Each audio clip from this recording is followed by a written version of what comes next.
परमेश्वराच्या मंदिराला जाऊ असे जेव्हा ते मला म्हणाले त्यावेळेस मला आनंद झाला. ह्याचाच अर्थ असा आहे की दावीद राजाने ही गोष्ट कळली होती की ज्यावेळेस आम्ही परमेश्वराच्या सानिध्यामध्ये एकत्रित येऊन देवाची उपासना देवाची आराधना करतो त्यावेळेस खऱ्या अर्थाने आम्हाला देवाचे आशीर्वाद प्राप्त होतात. स्तोत्रसंहिता 133 ज्यास मी वाचतो त्या ठिकाणी सुद्धा असं म्हटलेले बंधूंचे ऐक्याने मिळणे किती चांगले व मनोरम आहे. त्या ठिकाणामध्ये परमेश्वराने आशीर्वाद देण्याचे ठरवलेले आहे. याचा अर्थ असा आहे की ज्या ज्यावेळेस आम्ही एकत्रित येऊन देवाची उपासना करतो देवाची प्रार्थना देवाची आराधना करतो त्यावेळेस देव त्याचे स्वर्गीय आशीर्वाद आमच्या प्रत्येकाच्या जीवनामध्ये ओतत असतो. पण आम्हाला माहिती आहे की मागील 1.5 वर्षापासून ज्या कठीण प्रसंगातून आम्ही प्रत्येकजण जात आहोत त्यामुळे एकत्रित येऊन देवाची उपासना करणं थोडंसं कठीण झालेलं आहे. पण मी देवाचे आभार मानतो की देवाने ही सुंदरशी संधी आम्हाला दिलेली आहे यासाठी की या यूट्यूबच्या माध्यमातून आम्ही अजूनही देवाचं वचन ऐकू शकतो. मागील 1.5 वर्षामध्ये एक गोष्ट आमच्या वारंवार कानावर येत होती किंवा ही गोष्ट प्रचलित होती की इम्युनिटी वाढवणं आम्हा प्रत्येकासाठी गरजेचं आहे. आणि मग आज या विषयातून तुमच्या प्रत्येकासाठी बोलणार आहे तर तो विषय हाच आहे की आम्हाला जर आत्मिकरित्या आम्हाला आमच्या जीवनामध्ये काहीतरी करायचं असेल तर त्यासाठी आम्ही आत्मिकरित्या सुद्धा आमची प्रतिकारशक्ती वाढवणं अतिशय गरजेचं आहे. ज्यावेळेस आम्ही 3 योहान याचं 2रं वचन वाचतो त्या ठिकाणामध्ये जो लेखक योहान आहे तो गयस नावाच्या एका व्यक्तीविषयी त्या ठिकाणी सांगत आहे आणि तो म्हणतो की जसा तुझा आत्मा सुस्थितीमध्ये आहे तशी माझी इच्छा ही आहे की तुझा देहही आणि बाकी सर्व काही सुस्थितीमध्ये असावं अशी मी देवाकडे प्रार्थना करतो. ह्याचाच अर्थ असा आहे की तो जो गयस नावाचा व्यक्ती आहे त्याची आत्मिक स्थिती चांगली होती आणि त्याच्या शरीरामध्ये तरी चांगलं असावं अशी त्या ठिकाणामध्ये योहान प्रार्थना करत आहे. त्याच प्रकारे मी सुद्धा तुम्हा प्रत्येकाला एक प्रश्न विचारू इच्छितो, काय तुमची आत्मिक स्थिती योग्य आहे काय? जसं मी आत्मिक स्थितीविषयी विचार करतो त्यास एक गोष्ट करणं अतिशय गरजेचं आहे की आम्हाला जर आमची आत्मिक स्थिती चांगली करायची असेल तर एक गोष्ट करणं गरजेचं आहे की आम्ही स्वतःहून त्यासाठी काही प्रयत्न करणं अतिशय गरजेचं आहे. ज्यावेळेस आम्ही आमच्या आत्मिक स्थितीविषयी विचार करतो त्यावेळेस आमच्या आत्मिक स्थितीविषयी विचार करत असताना एक प्रकारचा सक्रिय दृष्टिकोन आमचा प्रत्येकाचा असणं अतिशय गरजेचं आहे. निरोगीपणासाठी आम्ही स्वतःहून काहीतरी प्रयत्न करणं अतिशय गरजेचं आहे. आणि मग आम्ही पाहतो की आत्मिकरित्या जर आम्हाला चांगलं जीवन जगायचं असेल आम्हाला आमची प्रतिकारशक्ती वाढवायची असेल तर एक गोष्ट करणं गरजेचं आहे तो म्हणजे आमचा डॉक्टर जो आहे प्रभू येशू ख्रिस्त त्याच्याकडून आम्ही शिकणं अतिशय गरजेचं आहे किंवा तो जे प्रिस्क्रिप्शन आम्हाला प्रत्येकाला देईल या प्रिस्क्रिप्शन फॉलो करणं अतिशय गरजेचं आहे. आणि तुम्ही पाहतो की त्याच्या वचनामध्ये त्यांनी त्या सर्व गोष्टी आम्हाला सांगून ठेवलेल्या आहेत. आणि तुम्ही पाहतो की आत्मिक आरोग्य असण्यासाठी जे प्रिस्क्रिप्शन आहे त्याच्यामध्ये सर्वात महत्त्वाची पहिली गोष्ट काय माहिती का, आमची इम्युन सिस्टम चांगली असणं अतिशय गरजेचं आहे. We need to have a strong immune system. ह्याचाच अर्थ असा आहे की आमची प्रतिकारशक्ती चांगली असणं अतिशय गरजेचं आहे. म्हणजे मी पाहतो की जर आमची प्रतिकारशक्ती चांगली असेल तर आम्ही मोठमोठे आजार दूर पळवून लावू शकतो. पण त्या उलट जर आमची प्रतिकारशक्ती कमजोर असेल आम्ही वीक असू तर एक गोष्ट खरी आहे की छोट्यातले छोटे आजार सुद्धा आमच्यासाठी भयानक असे आजार बनू शकतात. म्हणजे मी पाहतो की जर आमची आत्मिक स्थिती चांगली असेल आत्मिकरित्या आम्ही बळकट असू तर आमच्या जीवनामध्ये येणारे वेगवेगळ्या प्रकारचे जे मोह आहे त्याच प्रकारे वेगवेगळ्या प्रकारचे जे चुकीचं शिक्षण आहे आणि आमच्या जीवनामध्ये येणारे जे छळ आहे हल्ले त्यांना आम्ही सहजरित्या सामोरे जाऊ शकतो. आणि मग मी पाहतो की आमच्या जीवनामध्ये काही गोष्टी ज्या येतात ते अपरिहार्य आहेत किंवा त्यांना आम्ही कोणत्या प्रकारे टाळू शकत नाही. याचा अर्थ असा आहे की ज्यावेळेस आम्ही आमचं आत्मिक जीवन जगत असतो त्यावेळेस आत्मिक जीवन जगत असताना आमच्या जीवनामध्ये वेगवेगळ्या प्रकारचे संकट येणारे वेगवेगळ्या प्रकारचे मोह येणार आहे आणि हे न येणं हे तर अशक्यच आहे. पण मी पाहतो की कोणत्या प्रकारच्या एका बबलमध्ये किंवा कोणत्या प्रकारचे कोणताही असर आमच्यावरती होणार नाही अशा प्रकारच्या जगामध्ये आम्ही जगत नाहीये. म्हणजे आम्ही पाहतो की जसं मी या जगामध्ये वावरतो त्यावेळेस आम्ही ज्या जगामध्ये राहतो जातो येतो त्यास आम्हाला वेगवेगळ्या प्रकारच्या मोहांना वेगवेगळ्या प्रकारचे जे कठीण प्रसंगांना आहे त्यांना सामोरे जावं लागत असतं.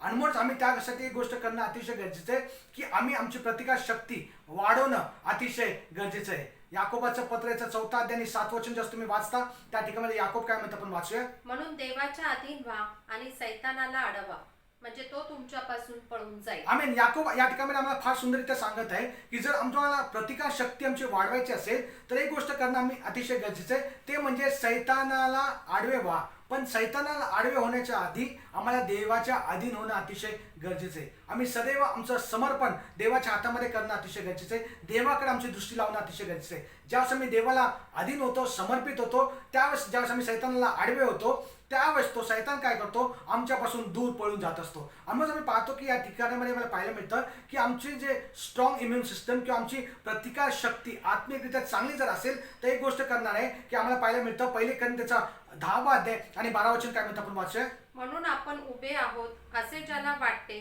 त्यांनी पडू नये म्हणून सांभाळावे. आमेन. या ठिकाणी देवाचं वचन सांगतं आपण उभे आहोत असे ज्याला वाटते त्याने पडू नये म्हणून जपावे.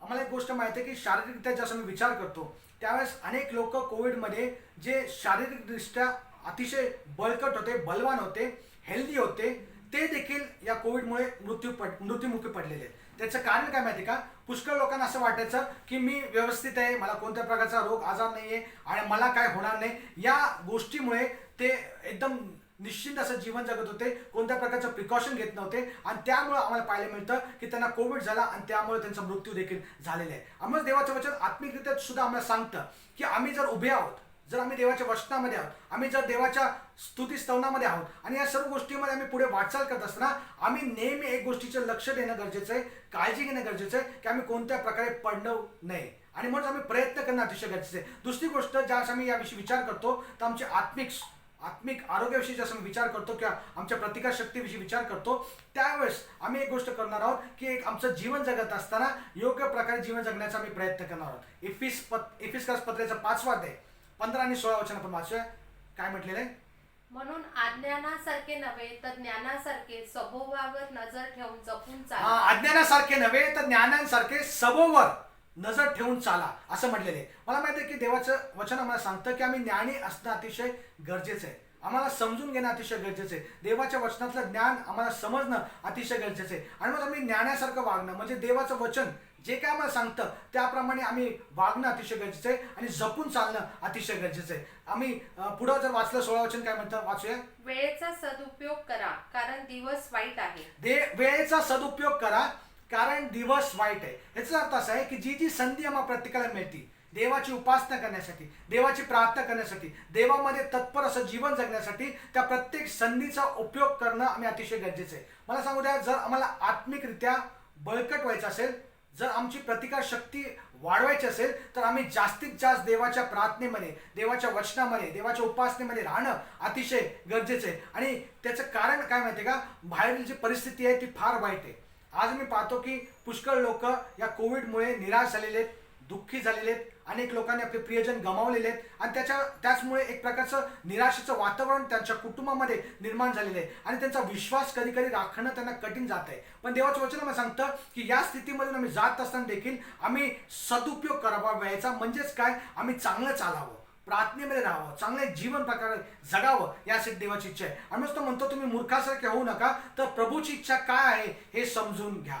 मला सांगू द्या, प्रभूची इच्छा आमच्या प्रत्येका संबंधाने हीच आहे की सर्व स्थितीमध्ये आम्ही परमेश्वराचे उपकारस्मरण करावं आणि देवाचा धन्यवाद करावा, प्रार्थना करावी, देवाची उपासना, देवाची स्तुतीस्तवन आणि देवाची आराधना करावी. आणि जर आम्ही अशा प्रकारे या सर्व गोष्टी करत राहू तर मला सांगू द्या आमची आत्मिक स्थिती चांगली झाल्याशिवाय राहणार नाही. आणि तिसरी गोष्ट, जे शैतान आमच्यावरती डावपेच करत आहे ते डावपेचांना जर आम्हाला सामोरं जायचं असेल तर आम्ही काय करणं गरजेचं आहे. तर इफिस 6:10 काय म्हणतं आपण वाचूया. शेवटी माझ्या बंधूंनो, प्रभूमध्ये व त्याच्या प्रभावी सामर्थ्यात बलवान होत जा. आमेन. या ठिकाणामध्ये आम्ही पाहतो की पाऊल म्हणत आहे की प्रभूमध्ये आणि त्याच्या प्रभावी सामर्थ्यामध्ये बलवान होत जाय. याचा अर्थ असा आहे की जर आम्हाला आत्मिकरित्या आमची प्रतिकार शक्ती वाढवायची इच्छा असेल तर त्यासाठी आम्ही प्रभूमध्ये वाढणं अतिशय गरजेचं आहे आणि त्याने जे सामर्थ्य आम्हाला त्याच्यामध्ये असल्या कारणाने पुरवतो त्याच्यामध्ये आम्ही वाढतं असणं अतिशय गरजेचं आहे. आणि पुढं 11 वचन जे असं मी वाचतो काय म्हटलेलं आहे वाचूया.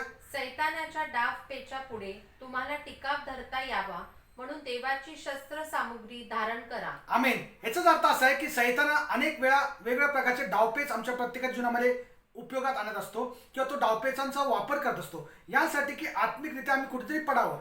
आणि मग आम्ही पाहतो की सैतानाच्या वेगवेगळ्या डावपेचांपुढे जर आम्हाला टिकाव धरायचा असेल तर देवाने दिलेली शस्त्र सामुग्री धारण करणं अतिशय गरजेचं आहे. मला माहिती आहे की ते शस्त्र सामुग्री इफिसकस पत्रेचा 6व्या अध्यायामध्ये लिहिलेली आहे, त्याच्याकडे आम्ही आमचं लक्ष लावणार नाही, पुढे कधी जर देव देईल तर त्याच्यामध्ये आम्ही पाहणार आहोत. पण मला सांगू द्या की ती धारण करणं अतिशय गरजेचं आहे यासाठी की सैतानाचे जे कुयुक्त आहेत, त्याचे जे डावपेच आहे, त्याच्या ज्या योजना आहेत त्यांना आम्ही सहज सामोरे जाऊ शकतो. म्हणून आम्ही पाहतो की जसं आत्मिकरित्या आमची इम्युनिटी वाढणं आम्ही गरजेचं आहे किंवा आमची प्रतिकारशक्ती आम्ही वाढवणं गरजेचं आहे. त्याचबरोबर आणखीन एक गोष्ट आम्ही करणं गरजेचं आहे, ते म्हणजे काय माहिती आहे का, आम्ही रेग्युलर एक्सरसाइज करावी अशी देवाची इच्छा आहे. मला माहिती आहे की पुष्कळ आम्ही निरोगी राहण्यासाठी शारीरिकरित्या आम्ही एक्सरसाइज करतो, वेगवेगळ्या प्रकारचे व्यायाम करतो. त्याचं कारण काय माहिती आहे का, आम्ही जास्त ॲक्टिव्ह राहतो, जास्त आम्ही काही ना काही करत असतो. त्याच्यामुळे आम्ही काय करतो माहिती आहे का, आमचा निभाव लागू शकतो, आम्ही शारीरिकरित्या बळकट होऊ शकतो. त्याचप्रकारे आत्मिकरित्या जसं मी विचार करतो, जसं शरीराची आम्ही काळजी घेतो एक्सरसाइजच्या द्वारे, आत्मिकरित्या सुद्धा आम्ही एक्सरसाइज करणं अतिशय गरजेचं आहे. आम्ही नेहमी काही ना काही करणं गरजेचं आहे. जर आम्ही तसं केलं नाही तर इब्री लोकास पत्राचा 6वा अध्याय आणि 11 आणि 12 वचन काय म्हणतात आपण वाचूया. आमची अशी इच्छा आहे की तुमच्यापैकी प्रत्येकाने आशेविषयीची पूर्ण खात्री करून घेण्याच्या हेतूने तशीच आस्था शेवटपर्यंत व्यक्त करावी. आमेन. 12 वचन काय म्हणतं वाचा. म्हणजे तुम्ही आळशी होऊ नये. आमेन. तिथं असं म्हणले तुम्ही आळशी होऊ नये. ह्याचाच अर्थ असा आहे की जसं शारीरिकरित्या आम्ही पुष्कळ वेळेस एक्सरसाइज करण्यासाठी आळस करतो. मला माहिती आहे की सकाळी उठून वॉकला जाणं, सकाळी उठून व्यायाम करणं हे आम्हाला फार कठीण जातं, कारण आम्ही आळशी होतो. झोपेतून बिछाना सोडणं आम्हाला कधी कधी कठीण जातं. आत्मिकरित्या सुद्धा आम्ही आळशी होण्याची शक्यता आहे. आणि म्हणून देवाचं वचन या ठिकाणी सांगतं, म्हणजे तुम्ही आळशी होऊ नये तर आम्ही काय करणं अतिशय गरजेचं आहे. तर विश्वासाच्या व धीराच्या योगे जे अभिवचनांचा वारसा उपभोगणारे होतात त्याचे तुम्ही अनुकरी व्हावे. आमेन. आम्हाला माहिती आहे की आमच्या पुढे एक वारसा देवाने ठेवलेला आहे. अनेक आमच्या पुढे देवाचे सेवक होऊन गेले, देवाचे लोक होऊन गेले आणि त्यांनी आमच्यासाठी एक वारसा ठेवलेला आहे. त्यांचं आम्ही अनुकरण करणं अतिशय गरजेचं आहे. म्हणजे ह्याचाच अर्थ असा आहे की जर आम्ही आमचा आळस सोडला आणि काही ना काही करत राहिलो तर त्याच्याद्वारे आम्ही स्पिरिच्युअलरित्या किंवा आत्मिकरित्या बळकट होणार आहे. आणि मी पाहतो की आम्ही काही ना काही ऍक्टिव्हिटी करणं, काही ना काही कृत्या करणं अतिशय गरजेचं आहे. आणि त्याच्यामध्ये मी पाहतो पहिली गोष्ट आम्ही करणं अतिशय गरजेचं आहे, ते म्हणजे देवाचं वचन इफिस 2:10 मध्ये काय सांगतं आपण वाचूया. आपण सत्कृत्य करावीत म्हणून ख्रिस्त येशूच्या ठाई निर्माण केलेले असे आपण त्याची हस्तकृती आहोत. आमेन. देवाने आम्हाला ख्रिस्त येशूच्या ठाई निर्माण केले. कशासाठी माहिती का, आम्ही सत्कृत्य करावे. ह्याचाच अर्थ असा आहे की देवाची इच्छा आहे की आम्ही सदैव गुड डीड्स जे आहे आणि सत्कृत्य जे आहे ते आम्ही करत राहावे. मला माहिती आहे की पुष्कळ आम्हाला माहिती आहे, आम्हाला असं वाटतं की देवाचा स्वीकार केला, आमचं तारण झालं, एवढं पुरेसं आहे, आम्हाला आता इथून पुढे काय करण्याची गरज नाही आहे. पण देवाने आम्हाला निर्माण केलं ख्रिस्त येशूच्या ठाई ह्यासाठी की आम्ही सत्कृत्य करत राहावी आणि त्याची आम्हाला देवाने त्याची हस्तकृती बनवली यासाठी की आम्ही जे चांगली कामं आहेत ते आमच्या जीवनामध्ये करत राहावी आणि आमचा आयुष्यक्रम अशाच पुढे आम्ही चालवत राहावं ही देवाची इच्छा आहे. पुढे आम्ही पाहतो तिताचं पत्र याचा 3रा अध्याय आणि 14 वचन काय म्हणतो वाचूया. आपल्या लोकांनी आपल्या अगत्याच्या गरजा पुरवल्या जाव्यात म्हणून चांगली कृत्येही करण्यास शिकावे. आमेन. आम्हाला पुष्कळचं काम करणं अजून बाकी आहे. ह्याचा अर्थ असा आहे की आम्ही जे कृत्य आहे ते करत राहणं अतिशय गरजेचं आहे आणि आमच्या जवळपास असणाऱ्या लोकांना आमची चांगली कृत्यांची गरज आहे. There's still a need for work to be done. आम्हाला पुष्कळचं काम अजूनही करणं बाकी आहे. आणि म्हणजे पाहतो की देवाचं वचन मत्ते 20:27 मध्ये अजून काय म्हणतं आपण वाचूया. आणि जो कोणी तुमच्यामध्ये पहिला मुख पाहतो तो तुमचा दास होईल. याप्रमाणे मनुष्याचा पुत्र सेवा करून घेण्यास नाही तर सेवा करण्यास व पुष्कळांच्या खडणीसाठी आपला प्राण अर्पण करण्यास आला आहे. आमेन. या ठिकाणी पाहतो की देवाचं वचन आम्हाला सांगतं, जो कोणी तुमच्यामध्ये पहिला हो पाहतो त्यांनी तुमचा दास होणं अतिशय गरजेचं आहे. आम्हाला माहिती आहे की या जगामध्ये आम्ही जगत असताना सर्वजण पहिलं येण्यासाठी धावपळ करत आहे. सगळ्यांना पहिलं काहीतरी करायचंय, सगळ्यांना मोठं व्हायचंय, सगळ्यांना काही ना काही करायचंय जेणेकरून त्याचं नाव मोठं होणार आहे. आणि आम्ही पाहतो या ठिकाणामध्ये देवाचं वचन आम्हाला सांगतं की तो म्हणतो, जो कोणी तुमच्यामध्ये मोठा हो पाहतो त्यांनी सर्वप्रथम सर्वांचा दास होणं अतिशय गरजेचं आहे. ह्याचा अर्थ असा आहे की आम्ही सर्वंटहूड असणं अतिशय गरजेचं आहे. आम्ही पाहतो की जगामध्ये जसं वावरतो त्या अनेक प्रकारच्या जे कंपनीज आहेत त्याच्यामध्ये सुद्धा अनेक लोक आता सर्वंट लिडरशिप विषयी शिकवत आहे. ह्याचा अर्थ असा आहे की ते जे पुढारी पण करणारे लोक आहेत त्यांना ते शिकवतात की तुम्ही लोकांची सेवा करणं अतिशय गरजेचं आहे. आणि मग मला माहिती आहे की हे जर कुठून आलेलं आम्ही पाहिलं तर ते देवाच्या वचनातून आलेलं आहे. आणि देवाचं वचन सांगतं की आम्ही सुद्धा जर आमच्या जीवनामध्ये आम्हाला मोठं व्हायचं असेल तर प्रथम आम्ही दास होणं अतिशय गरजेचं आहे. मला माहिती आहे की जगामध्ये लोक काय करतात माहिती आहे का, एखाद्या व्यक्तीला मोठेपणा दाखवायचं असेल तर तो प्रयत्न करतो की मी कसा मोठा होईल. पण मला माहिती आहे की देवाचं वचन एक विरोधाभास त्या ठिकाणी दाखवण्याचा प्रयत्न करतंय की तुम्ही जर छोटे झाला, दास झाला लीन झाला, नम्र झाला, तर देव तुम्हाला उपयोगी आणणार आहे आणि देव तुम्हाला मोठं करणार आहे. आणि म्हणजे पाहतो की 28 वचन काय म्हणतं, आपण परत एकदा वाचूया की मनुष्याचा पुत्र सेवा करून घ्यावाच नाही तर सेवा कराव्यास आलेला आहे. मला माहिती आहे की स्वतः प्रभू येशू ख्रिस्त जो देवाचा पुत्र होता, तो या जगामध्ये आला आणि तो जगामध्ये आलेला असताना त्यांनी त्याचं देवपणाची प्रौढी मिरवली नाही. तर तो किती मोठा आहे हे दाखवण्याचा त्यांनी प्रयत्न केला नाही. तर त्यांनी काय केलं माहिती आहे का, त्यांनी लोकांची सेवा केली, त्यांनी शिष्यांचे पाय धुतले. आम्हाला माहिती आहे की पुष्कळ आम्ही येशू ख्रिस्ताचा कित्ता लोकांना देतो आणि सांगतो तो लीन झाला, तो नम्र झाला, आम्ही सुद्धा लीन झालं पाहिजे, नम्र झाले पाहिजे. पण आज आम्ही प्रत्येकाने आमच्या जीवनामध्ये आत्मपरीक्षण करणं गरजेचं आहे. काय खऱ्या अर्थाने मी ख्रिस्त येशूचा कित्ता लोकांपुढे मांडत आहे, काय मी खरं लोकांची सेवा करत आहे का, मी बसून एका ठिकाणामध्ये लोकांना ऑर्डर देत आहे. मला माहिती आहे की पुष्कळ लोकांना असं वाटतं की मी ह्याला काम सांगितलं, त्याला काम सांगितलं आणि ते जागचे हालत नाही. पण मला समजा आम्ही ज्या सेवेचं अंतकरण ठेवतो, आम्हाला मोठं व्हायचं असेल अशी आमची इच्छा असेल तर प्रभू ख्रिस्ताचा कित्ता आम्ही फॉलो करणं अतिशय गरजेचं आहे. आणि त्यांनी काय केलं माहिती आहे का, शिष्यांचे पाय धुतले. आजही मी त्या प्रकारची वृत्ती धारण करणं अतिशय गरजेचं आहे आणि तरच आम्ही आत्मिकरित्या बळकट होणार आहे. आम्हाला माहिती आहे की आम्ही वैयक्तिकरित्या जर विचार करतो तर वैयक्तिकरित्याला प्रत्येकाला काय ना काय काम करण्याची गरज आहे. आणि जेव्हा आम्ही सुभक्तीविषयी विचार करतो तर 1 तिमोथेचा 4 अध्याय 7 वचन काय म्हणतं आपण वाचूया. अनितीच्या व आयाबायाच्या कहाण्यापासून दूर राहा. हा, अनितीच्या व आयाबायाच्या कहाण्यापासून दूर राहा. म्हणजे अनेक वेळा आम्ही कहाण्यांकडे वळतो. गोष्टी सर्वांना आवडतात, लहान लेकरापासून मोठ्यापर्यंत पुष्कळ लोकांना गोष्टी आवडतात. पण त्या गोष्टींमध्ये पुष्कळ गोष्टी अशा असतात की ज्या खऱ्या नसतात. आणि मग देवाचं वचन सांगतं अशा आयाबायांच्या कहाण्या किंवा चालत आलेल्या गोष्टींपासून तुम्ही दूर राहा आणि काय करा, आणि सुभक्तीविषयी कसरत कर. सुभक्तीविषयी कसरत करा. म्हणजे इंग्लिशमध्ये त्याला गॉडलीनेस म्हणलेले. आम्हाला माहिती आहे की सुभक्ती करण्यासाठी, एक चांगलं पवित्र जीवन जगण्यासाठी आम्ही कसरत करणं, मेहनत घेणं अतिशय गरजेचं आहे. 8 वचन काय म्हणतं वाचूया. कारण शारीरिक कसरत थोडक्या बाबतीत उपयोगी आहे. आमेन. मला माहिती आहे की पुष्कळ लोक या वचनाचा एक वेगळ्या प्रकारचा अर्थ लावतात. ते म्हणतात शारीरिक कसरत काय कामाची नाही. पुष्कळ लोक म्हणतात आम्ही एक्सरसाइज करणं गरजेचं नाहीये, आम्ही फक्त देवाच्या वचनामध्ये वाढलं पाहिजे. पण देवाचं वचन आम्हाला सांगतं की शारीरिक कसरत आहे उपयोगाची पण थोड्या कामाची. ह्याचाच अर्थ असा आहे की जर आम्हाला चांगलं जीवन जगायचं असेल, शारीरिक जीवन जगायचं असेल चांगल्या प्रकारचं, तर त्यासाठी आम्ही थोडीफार कसरत, थोडंफार व्यायाम करणं अतिशय गरजेचं आहे. पण त्या पलीकडे आम्ही काय करणं अतिशय गरजेचं. वाचूया पुढं. सुभक्ती तर सर्व बाबतीत उपयोगी आहे. शारीरिक कसरत थोड्या कामासाठी उपयोगी आहे, पण सुभक्ती, गॉडलीनेस जे आहे ते जर आम्ही केलं तर ते सर्व बाबतीत उपयोगी आहे. पुढे काय म्हणले वाचा. तिला आत्ताच्या व पुढच्याही जीवनाचं अभिवचन मिळाले आहे. जर तुम्ही सुभक्तीचं जीवन जगला, त्यासाठी प्रयत्न केले, तर या जीवनामध्ये तर ते तुम्हाला उपयोगी ठरणारच आहे.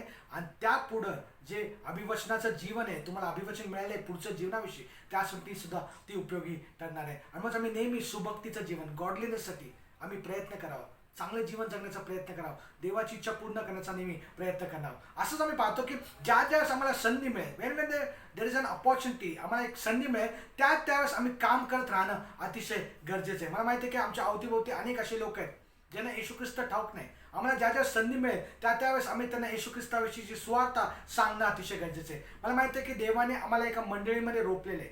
त्या मंडळीमध्ये रोपलेलं आहे त्याचं मुख्य कारण काय माहिती आहे का, आम्ही आमच्या मंडळीच्या जे फ्रेमवर्क आहे किंवा जो आराखडा आहे किंवा ज्या ठिकाणामध्ये आम्हाला देवाने ठेवलेलं आहे, त्या ठिकाणामध्ये आम्ही देवाने जे आम्हाला काम दिलेलं आहे ते करणं अतिशय गरजेचं आहे. आणि म्हणजे पाहतो की ते जर असेल स्वार्थ प्रसाराचं, किंबहुना एखाद्याला उत्तेजन देण्याचं किंवा एखाद्याला भेट देण्यासाठी प्रीती प्रकट करण्याचं, तर ते आम्ही निमूटपणे करणं अतिशय गरजेचं आहे. पुष्कळ आमचा गैरसमज असा होतो की जे लोक देवाची वचनाची सेवा करतात तेच देवाच्या दृष्टिकोनातून उपयोगी आहेत. पण आम्हाला माहिती आहे की देवाचं वचन जर मी वाचलं तर देवासाठी सर्वजण उपयोगी आहे. तो म्हणतो देवाच्या मंडळीमध्ये कोणीही निरर्थक नाहीये. फक्त एवढंच आहे की कामाचं स्वरूप वेगळं आहे. एखाद्या देवाने देवाचं वचन सांगण्यासाठी निवडलेलं असेल, एखाद्या देवाने प्रार्थना करण्यासाठी निवडले असेल, एखाद्याला देवाने यासाठी निवडले असेल की तो लोकांना प्रीती प्रकट करेल, एखाद्या लोकांना भेटी गाठी देण्यासाठी निवडले असेल, आणि एखाद्याला सल्ला मसलत करण्यासाठी निवडलेले असेल, कदाचित एक छोटंसं काम करण्यासाठी देवाने निवडले असेल. पण मला सांगू द्या की जर देवाने ते काम तुम्हाला दिलेले त्यास ते तुम्ही करत राहणं अतिशय गरजेचं आहे. आम्ही जर पाहतो या ठिकाणामध्ये की ज्या ठिकाणामध्ये देवाने आम्हाला ठेवलेले, ज्या मंडळीमध्ये आम्हाला रोपलेले, त्यामध्ये या सर्व गोष्टी आम्ही करणं अतिशय गरजेचं आहे. कदाचित देवाने तुम्हाला निवडलेले यासाठी की तुम्ही एक प्रकारचं बायबल स्टडी घ्यावा, देवाच्या लोकांना वचनातून मार्गदर्शन करावं, किंवा जे आजारी लोक आहेत त्यांना भेटी द्याव्या, मला माहिती आहे की ज्यावेळेस एखादा व्यक्ती आजारी असतो त्याची मनापासून एकच इच्छा असते की कोणीतरी येऊन मला भेटावं. आणि ज्यावेळेस त्या आजारी व्यक्तीला जाऊन मी भेटतो त्यावेळेस त्याला फार आनंद होतो, त्याला एक प्रकारचा धीर प्राप्त होतो. मला सांगू दे, ही सेवा सुद्धा देवाच्या दृष्टिकोनातून महत्त्वाची आहे. कदाचित आम्हाला वाटतं फक्त पुलपिटवरची सेवाच महत्त्वाची आहे. निश्चितच जर देवाने तुम्हाला ते पाचारण केलं असेल तर ते तुम्ही करा, पण त्या पलीकडे एक गोष्ट तितकीच करेल की ज्यावेळेस एखाद्या व्यक्तीला तुम्ही जाऊन भेटता, त्याला तुम्ही सल्ला मसलत करता किंवा जाऊन फक्त भेट देऊन त्याला त्याची विचारपूस करता, ते देखील देवाच्या दृष्टिकोनातून महत्त्वाचं आहे. कारण का आम्ही देवासाठी या सर्व गोष्टी करत आहोत आणि देवाने जे काम दिले ते आम्ही करत आहोत. आम्ही तुम्ही पाहतो की जसं आम्ही शारीरिकरित्या विचार करतो त्यावेळेस आम्ही पाहतो की ते शारीरिक गोष्टी जसे आम्ही करतो त्याच प्रकारे आत्मिक गोष्टी सुद्धा करणं अतिशय गरजेचं आहे. आणि तुम्ही पाहतो की ज्या ज्या आम्ही पुष्कळचं काम करतो, काम केल्यानंतर आम्हाला शारीरिकरित्या सुद्धा विसाव्याची गरज असते. आणि तुम्ही पाहतो की विसावा सुद्धा तितकाच महत्त्वाचा आहे, यासाठी की विसाव्याच्या द्वारे आम्ही पुन्हा एक वार ताजेतवाने होतो. ज्यास आमच्याकडून पुष्कळचं काम घडतं, ते काम केल्यानंतर आम्हाला थकवा येतो आणि आम्हाला विसाव्याची गरज असते शारीरिकरित्या. त्याच प्रकारे आत्मिकरित्या सुद्धा आम्हाला विसाव्याची गरज आहे. आणि आम्ही आमचं जे हत्यार आहेत, ज्या ज्या गोष्टी आहेत, उदाहरणार्थ जी जी आमची शस्त्रसामुग्री आहे, त्याला धारण आम्ही शार्पन करणं अतिशय गरजेचं आहे. आणि मग आम्ही पाहतो की जर तशा प्रकारे आम्ही केलं तर आम्ही कधीच एक्झॉस्टेड होणार नाही आणि आमचं बर्नआउट सुद्धा होणार नाही. याचा अर्थ असा आहे की पुष्कळ आम्ही सेवा बरेच वेळ केल्यानंतर आणि रात्रंदिवस सेवा केल्यानंतर आम्हाला थकवा जाणवतो आणि त्यासाठी आम्ही विसाव्याची गरज आहे. आम्ही इतरांच्या जीवनामध्ये ओतत असतो, पण ओतत असताना आम्ही सुद्धा भरलं जाणं अतिशय गरजेचं आहे. मत्ते 6:30 मध्ये काय म्हटलेलं आपण पाहतो, प्रभू येशू ख्रिस्ताने सुद्धा त्याच्या शिष्यांना सांगितलेलं आहे. यानंतर प्रेषित येशूजवळ जमा झाले व आपण जे जे केले व जे शिकवले ते सर्व त्यांना सांगितले. तेव्हा तो त्यांना म्हणाला, आमेन. तुम्ही रानात एकांतात चाला व थोडा विसावा घ्या. आमेन. प्रभू येशू ख्रिस्ताला ही गोष्ट माहित होती की त्याच्या शिष्यांना विसाव्याची गरज आहे. आणि म्हणून आम्ही पाहतो की दिवसभराचं सेवा कार्य संपल्यानंतर तो त्यांना म्हणत होता, तुम्ही रानात जा आणि थोड्या वेळ विसावा घ्या. कारण का ते लोकांमध्ये सतत राहत होते, लोकांची सेवा चाकरी करत होते आणि त्यांना विसाव्याची गरज होती. ह्याचाच अर्थ असा आहे की त्यांना विसाव्याची गरज होती आणि त्यांनी स्वतःसाठी थोडासा वेळ बाजूला सारलेला होता. बाजूचा वेळ आम्ही काढण्यामागचं कारण काय माहिती आहे का, की आम्हाला एकांतामध्ये जाण्याची गरज आहे. जो व्यक्ती सेवा करतो त्याला एकांतात देवाबरोबर वेळ घालवणं अतिशय गरजेचं आहे, जेणेकरून तो देवाच्या वचनाचं मनन करू शकतो, त्याच प्रकारे रिफ्लेक्शन किंवा त्याच्याविषयी विचार करू शकतो आणि एक प्रकारचा विसावा तो त्या ठिकाणी घेऊ शकतो. आणि मग पाहतो की जर आम्हाला चांगल्या प्रकारे देवाचं काम करायचं असेल तर दोन गोष्टी करणं आम्ही अतिशय गरजेचं आहे. पहिली गोष्ट म्हणजे काम करणं आणि त्याचबरोबर विसावा घेणं. काम करणं, विसावा घेणं हे बरोबरीने चालणं गरजेचं आहे. आम्ही पाहतो की प्रभू येशू ख्रिस्ताविषयी सुद्धा आम्ही पाहतो की ज्या त्याने काय केलेलं, लूक ऋषीवर्तमानाचा 5 अध्याय 16 वचन, पण तो अरण्यात अधूनमधून एकांतात जाऊन प्रार्थना करत असे. आमेन. प्रभू येशू ख्रिस्त स्वतः देवाचा पुत्र असताना तो एकांतामध्ये जाऊन अरण्यामध्ये प्रार्थना करत असे.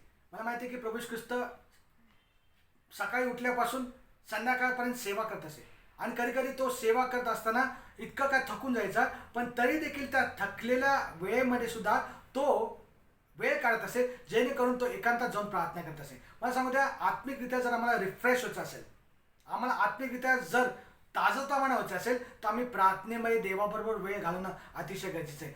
तो जो देवाचा पुत्र होता तो जर देवाबरोबर वेळ घालवण्यासाठी वेळ काढत होता. आम्हाला माहिती आहे की पुष्कळ आम्ही म्हणतो की आम्ही इतके बिझी असतो. काय काय लोकांना विचारल्यानंतर त्यांच्या मुखामधून सारखा एक शब्द निघतो, आम्ही बिझी आहोत. पण मला सांगू द्या, जरी आम्ही कितीही बिझी असलो तरी देवाबरोबर प्रार्थनेच्या द्वारे वेळ घालवणं अतिशय गरजेचं आहे. आम्ही पाहतो तो अधूनमधून एकांतात जाऊन प्रभूबरोबर जाऊन प्रार्थनेमध्ये वेळ घालत होता. दुसरी गोष्ट आम्ही पाहतो की आत्मिक ज्या विसाव्याविषयी आम्ही विचार करतो, याचा अर्थ असं होत नाही की आम्ही काहीच न करता एकाच जागी बसावं, doing nothing and sitting in one place. पण मला माहिती आहे की आम्ही आत्मिकरित्या विसावा घेणं म्हणजे काय माहिती आहे का, आम्ही काहीतरी वेगळं करणं गरजेचं आहे. विसावा घेणं म्हणजे काहीतरी वेगळं करणं गरजेचं आहे, जेणेकरून आम्ही पुन्हा एक वार ताजतवानं होऊ शकतो आणि आम्हाला देव ऊर्जा देणार आहे की आम्ही पुन्हा एक वार कामासाठी लागू शकतो. आणि आत्मिकरित्या विसावा म्हणजे काय, मी तुम्हाला सांगितल्याप्रमाणे प्रार्थनेमध्ये, देवाच्या वचनामध्ये आम्ही वेळ घालवणं अतिशय गरजेचं आहे. त्याच प्रकारे आपल्या सर्व काळज्या चिंता देवाच्या हातामध्ये टाकून ख्रिस्ताने जी दिलेली शांती आहे त्याचा अनुभव आम्ही प्रत्येकाने घेणं अतिशय गरजेचं आहे. आणखीन एक गोष्ट आम्ही करणं अतिशय गरजेचं आहे की आमचं मन जे आहे त्या मनाला चांगल्या गोष्टीने भरणं अतिशय गरजेचं आहे. त्याच्यामध्ये आम्ही वाढत जाणं अतिशय गरजेचं आहे. म्हणजे आम्ही पाहतो की ज्या वेळेस आम्ही अशा प्रकारच्या कृती करतो त्यावेळेस आम्ही आत्मिकरित्या बळकटतो, पण आत्मिकरित्या बळकट होण्यासाठी आम्ही योग्य तो विसावा सुद्धा घेणं अतिशय गरजेचं आहे. तो फक्त विसावा आम्ही आमच्या पुरतं मर्यादित न ठेवता आम्ही इतरांना सुद्धा विसावा देणं अतिशय गरजेचं आहे. आणि तिसरी महत्त्वाची गोष्ट आम्ही करणं गरजेचं आहे की आम्ही त्या प्रकारे पाहतो प्रतिकारशक्ती वाढवतो, त्याच प्रकारे एक्सरसाइज करतो. आणि तिसरी गोष्ट सर्वात महत्त्वाची जी आहे ती डाएट. आम्हाला माहिती आहे की शारीरिकरित्या सुद्धा आम्ही पाहतो पुष्कळ वेळेस लोक सर्व काय करतात, पण जर डाएट फॉलो केलं नाही तर तुमची चरबी पोटाची किंवा तुमच्या शरीरावरचं जे वजन आहे ते कधीच कमी होणार नाही. त्यासाठी डाएट फार महत्त्वाचं आहे. तुम्ही काय खाता, म्हणूनच आम्ही ज्या एखाद्या इन्स्ट्रक्टरकडे जातो, एखाद्या डॉक्टरकडे जातो, ते नेहमी आम्हाला सांगतात तुमचे खाण्याच्या ज्या पद्धती आहेत तुम्ही बदला. आज मी पाहतो की आत्मिकरित्या सुद्धा जर आम्हाला स्ट्रॉंग व्हायचं असेल, आमची इम्युनिटी वाढवायची असेल, तर आमचं जे आम्ही जे खातो ते फार महत्त्वाचं आहे. मग ते कृष्णपत्राचा 4 अध्याय आणि 4 अष्टमध्ये प्रभू येशू ख्रिस्त स्वतः म्हटला, तो म्हटला की मनुष्य केवळ भाकरीने नव्हे तर देवाच्या मुखातून निघालेल्या प्रत्येक शब्दाने वाचेल. किंवा आम्हाला माहिती आहे की देवाचं वचन हे फार महत्त्वाचं आहे आणि ते वचन आम्ही सेवन करणं अतिशय गरजेचं आहे. पेत्र सुद्धा योहान कृष्णपत्राच्या 6व्या अध्यायामध्ये म्हणतो की प्रभूजी तुला सोडून जाऊ तरी कोठे, जीवनाच्या गोष्टी तर केवळ तुझ्याकडेच आहे. ह्याचाच अर्थ असा आहे की पेत्राला सुद्धा ही गोष्ट कळली होती की ज्यास मी प्रभू बरोबर राहणार आहे, येशू ख्रिस्ताबरोबर राहणार आहे, तर त्याच्याकडूनच मला जीवनाच्या गोष्टी प्राप्त होणार आहे. पेत्राचं ज्या पुस्तक आम्ही वाचतो पहिले पेत्रामध्ये सुद्धा आम्ही पाहायला मिळतं की त्या ठिकाणी म्हटलेलं आहे तरुण जन्मलेल्या बाळकासारखे तुम्ही निऱ्या दुधाची अपेक्षा करा. मला माहिती आहे की शारीरिकरित्या सुद्धा बळकट होण्यासाठी दूध जसं मी खातो असं म्हणले, दूध हे फार पौष्टिक आहे, दूध हे आम्हाला फार गरजेचं आहे. त्याच प्रकारे आत्मिकरित्या सुद्धा जर मला वाढायचं असेल तर जे निरदूध आहे, निरदूध म्हणजे काय, देवाचं वचन. देवाच्या वचनाला दुधाची उपमा दिलेली आहे आणि ते आम्हाला पुरेसे आहे, पण ते वचन जे आहे ते निर असणं अतिशय गरजेचं आहे किंवा त्याच्यामध्ये कोणत्या प्रकारचा भेळ मिसळ असता कामा नये. म्हणून मी पाहतो की पुष्कळ आम्ही पाहतो या जगामध्ये जगत असताना लोक आजकाल जंक फूड खूप खातात. जंक फूड म्हणजे काय, बर्गर्स, पिझ्झा आणि त्याच प्रकारे पास्ता आणि जे बाहेरच्या गोष्टी आहेत. म्हणून आम्ही पाहतो की डॉक्टर्स पहिला आम्हाला सल्ला देतात बाहेरचं खाणं बंद करा. याचा अर्थ आहे जर तुम्हाला निरोगी राहायचं असेल शारीरिकरित्या तर बाहेरचं खाणं बंद करणं अतिशय गरजेचं आहे. आत्मिकरित्या सुद्धा जर तुम्हाला निरोगी राहायचं असेल, बळकट व्हायचं असेल, तर जे बाहेरच्या गोष्टी आहेत मी तुम्हाला सुरुवातीला सांगितल्याप्रमाणे आया बायांच्या कहाण्याकडे दुर्लक्ष करा. जे तुम्हाला फार ऐकायला मिळतं, चुकीच्या गोष्टी ऐकायला मिळतात, काही काही वेळेस डॉक्टरींच्या विरोधात आम्हाला अनेक गोष्टी ऐकायला मिळतात, पण त्या गोष्टी आम्ही ऐकता कामा नये किंवा त्याच्यापासून दूर राहणं अतिशय गरजेचं आहे. मला माहिती आहे की स्वार्थ प्रसाराचं एक डॉक्ट्रिन आहे. प्रभू येशू ख्रिस्त या जगामध्ये आला, आम्ही काय आमचं तारण मिळवण्यासाठी केलेलं नाही आहे, तर त्याने जे काय करायचं होतं ते केलेलं आहे. फक्त आम्ही त्याच्यावरील विश्वासाच्या द्वारे कृपेने आमचं तारण होतं. म्हणजे आमचं तारण मिळण्यासाठी आम्ही काय केले नाही, हे स्वार्थ आहे. पण पुष्कळ आम्ही पाहतो की लोक काहीतरी करण्यावरती विश्वास ठेवतात. पण मला माहिती आहे की देवाच्या वचनामध्ये सांगतं की तारण्यासाठी देवाने आम्हाला फुकटवारी सर्व काही गोष्टी केलेल्या, हे स्वार्थ आहे. आणि ही स्वार्थाच्या पलीकडे अनेक गोष्टी असतात त्या आम्ही सेवन करताना हवे. आणि तिसरी गोष्ट मला माहिती आहे की दुसऱ्या तिमोथेचा 4 अध्याय जर तुम्ही वाचलं 2 ते 4 वचनं, आम्हाला माझ्या पाचारणाचं ते वचन आहे, आपण वाचूया. वचनाची घोषणा कर, सुवेळी अवेळी तयार राहा, सर्व प्रकारच्या सहनशीलतेने व शिक्षणाने दोष दाखव. हा, शिक्षणाने म्हणजे सहनशीलतेने, शिक्षणाने दोष दाखव म्हणजे वचनातून लोकांना दोष दाखव. आणि पुढे काय म्हणलेले, निषेध कर व बोध कर. आमेन. असं म्हणलेलं की शेवटल्या काळात पुष्कळचे लोक कानाची खास भागवण्याचा प्रयत्न करतात. मला माहिती आहे की पुष्कळ लोकांना फक्त ऐकायला आवडतं, वेगवेगळ्या सेवकांचं ते ऐकतात. का माहिती आहे का, त्यांना असं वाटतं की खूप सुंदर बोलले, ऐकलं. मी त्याच्या विरोधात नाही आहे. निश्चितच तुम्ही देवाच्या सेवकांचं ऐकणं अतिशय गरजेचं आहे, पण फक्त ते कानापुरतंच मर्यादित ठेवू नका, कानाची खास भावण्यासाठी ठेवू नका, तर ते कानाच्याद्वारे आपल्या अंतःकरणामध्ये स्वीकारा आणि त्याप्रमाणे आचरण करण्याचा प्रयत्न करा. कारण प्रभू येशू ख्रिस्त सुद्धा म्हटला, फक्त प्रभूजी प्रभूजी म्हणणाऱ्यांच्या स्वर्गाच्या राज्यामध्ये प्रवेश होणार नाही, तर जे माझ्या पित्याच्या इच्छेप्रमाणे करतात. यासाठी आम्ही देवाचं वचन पाळणं आणि करणं अतिशय गरजेचं आहे. आम्हाला मी या ठिकाणी पाहतो की देवाचं वचन आम्हाला सांगतात अतिशय स्पष्टरित्या की आत्मिकरित्या सुद्धा जर आम्हाला पौष्टिक अन्न जर मिळवायचं असेल तर एक गोष्टी करणं आम्ही अतिशय गरजेचं आहे. आम्ही जे सेवन करतो ते चांगल्या गोष्टीचं, पौष्टिक गोष्टीचं सेवन करावं आणि त्याच प्रकारे चुकीच्या गोष्टींपासून आम्ही दूर राहावं. आणि मग मी पाहतो की सर्वाचा सार एकच आहे की आत्मिकरित्या जर आम्हाला बळकट व्हायचं असेल, आम्हाला निरोगी असं जीवन जगायचं असेल, तर त्यासाठी देवाच्या वचनाचं प्रिस्क्रिप्शन आम्हाला सांगतं की आम्ही काय केलं पाहिजे माहिती आहे का, की पहिली गोष्ट आम्ही व्यवस्थित एक्सरसाइज करणं गरजेचं आहे, रेस्ट घेणं गरजेचं आहे आणि एक चांगल्या प्रकारचं डाएट फॉलो करणं अतिशय गरजेचं आहे. आणि मग मी पाहतो की ज्यावेळेस तुम्ही अशा प्रकारे आत्मिकरित्या हे प्रिस्क्रिप्शन फॉलो कराल त्यावेळेस तुमची जी प्रगती आहे ती सर्वांना दिसून आल्याशिवाय राहणार नाही. मला सांगू द्या, ती फक्त आमच्यासाठीच फायदेशीर होणार नाही, तर आमच्याबरोबर असणाऱ्या अनेक लोकांसाठी फायदेशीर होणार आहे. आणि मग मी पाहतो की देव जो आमचा ग्रेटेस्ट फिजिशियन आहे, त्याने त्याच्या वचनातून आम्हाला आत्मिक प्रिस्क्रिप्शन दिलेलं आहे. ते आम्ही फॉलो करणं अतिशय गरजेचं आहे. आणि मग आम्ही पाहतो की जे पाप नावाचं जे रोग आजार आम्हाला प्रत्येकाला जडलेलं आहे आणि त्याच्यातून जर आम्हाला बाहेर पडायचं असेल, आत्मिकरित्या आम्हाला जर या गोष्टी मिळवायच्या असतील, तर आम्ही या गोष्टी करणं अतिशय गरजेचं आहे. बळकट होण्यासाठी एक गोष्ट करा, नियमित एक्सरसाइज करा. म्हणजेच काय, प्रभूमध्ये चालत राहा, प्रभूच्या गोष्टीमध्ये वाढत राहा. दुसरी गोष्ट मी पाहतो की एक प्रकारचं तुम्ही विसावा घ्या. विसावा घ्या म्हणजे काय माहिती का, देवाच्या वचनामध्ये, देवाच्या मननामध्ये, वचनामध्ये, मननामध्ये, चिंतनामध्ये वेळ घालवा, प्रार्थनेमध्ये वेळ घालवा, उपासनेमध्ये वेळ घालवा. आपला मी टाईम कोणता माहिती आहे का, देवाबरोबर घालवणं तो आमचा खऱ्या अर्थाने मी टाईम आहे. आणि त्याच्याबरोबर तुम्ही वेळ घालवा. आणि तिसरी महत्त्वाची गोष्ट मी तुम्हाला सांगितली की डाएटवरती भरोसा ठेवा. डाएट चांगलं करा. डाएट म्हणजे काय, देवाचं वचन सेवन करा. जितकं जास्त तुम्ही देवाचं वचन सेवन कराल, तितकं जास्त तुम्ही बळकट होणार आहे. आणि जंक फूड म्हणजे काय, चुकीच्या गोष्टी, चुकीचे डॉक्ट्रिन, चुकीचं शिक्षण याच्यापासून सदैव दूर राहण्याचा प्रयत्न करा. आणि जर तुम्ही असं केलं तर निश्चितरित्या मला तुम्हाला सांगू द्या, तुम्ही आत्मिकरित्या बळकट होणार आहे. This is God's prescription for spiritual health. हे देवाचं एक प्रिस्क्रिप्शन आहे आमच्या आत्मिक आरोग्यासाठी. देव करू हे करण्यासाठी देव तुम्हाला प्रत्येकाला सहाय्य करू, मदत करू. यासह आपले डोळे बंद करूया, आपण प्रार्थना करूया. स्वर्गीय प्रेमळ पित्या, तुझा धन्यवाद करतो, तुझी स्तुती करतो.